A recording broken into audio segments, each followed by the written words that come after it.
இன்றைக்கி ஹோட்டலில் கிடைக்கிற மொறுமொறு தோசை மாதிரி எப்படி வீட்டிலேயே நம்ம மாவாட்டி செய்கிறதுன்னு பார்க்கலாம். இது பிகினர்ஸ்க்கு ரொம்ப யூஸ்ஃபுல்லான வீடியோ, ட்ரை பண்ணி பாருங்கள்.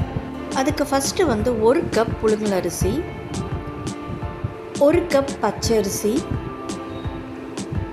1/2 கப் உளுந்து, 1/4 கப் கடலைப்பருப்பு, 1 டேபிள் ஸ்பூன் வெந்தயம். இது எல்லாத்தையும் நம்ம வந்து ஒன்றாவே போட்டு அரைச்சிடலாம். இது ரொம்ப ஈஸி. பிகினர்ஸ்க்கு அது ரொம்ப ஈஸியாக இருக்கும். அந்த மாவாட்டுறது வீட்லேயே நம்ம செஞ்சிட்டோம்னா ரொம்ப டேஸ்டியாக கிறிஸ்பியாக நமக்கு தோசை கிடைக்கும்.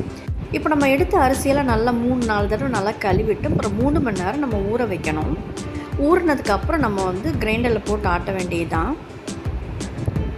நம்ம ஊறின தண்ணியோடு சேர்த்து எக்ஸ்ட்ராவாக ஒரு 1/2 கப்போ இல்லை 1 கப்போ நம்ம பக்குவம் பார்த்து நம்ம தண்ணி சேர்க்கணும். நான் இப்போதைக்கு ஒரு 1 கிளாஸ் தண்ணி ஊற்றுறேன். இதுவே போதுமானதாக இருக்கும்.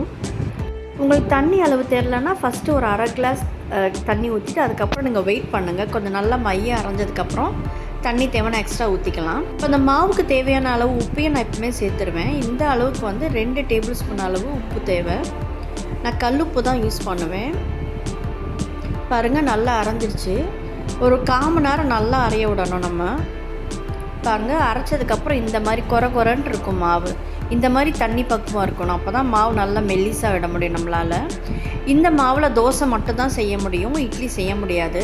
இப்போ அரைச்சதை வேற ஒரு பாத்திரத்துக்கு நம்ம மாற்றிடலாம்.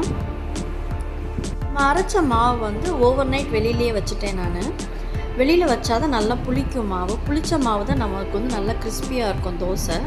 பாருங்கள், நல்லா புளிச்சிருச்சு. பாருங்கள், மாவு சூப்பராக ரெடி ஆகிடுச்சு. இப்போ நம்ம வந்து தோசையை ஆரம்பிச்சிடலாம்.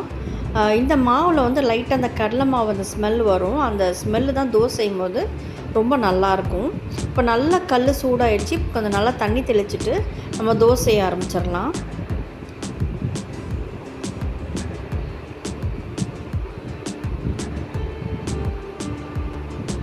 பாருங்கள், நல்லா மெல்லிசாக இட்டுட்டேன் நான்.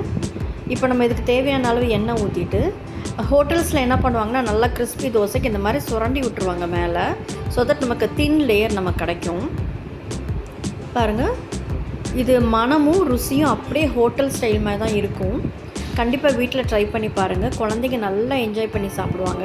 குழந்தைங்களுக்குனா கொஞ்சம் கீ போட்டு நீங்கள் செஞ்சு கொடுத்தீங்கன்னா ரொம்ப நல்லாயிருக்கும். இது கண்டிப்பாக வீட்டில் ட்ரை பண்ணி பாருங்கள். ரொம்ப ஈஸி அண்ட் ரொம்ப டேஸ்டியும் கூட. Stay healthy. தேங்க்யூ. பாய்.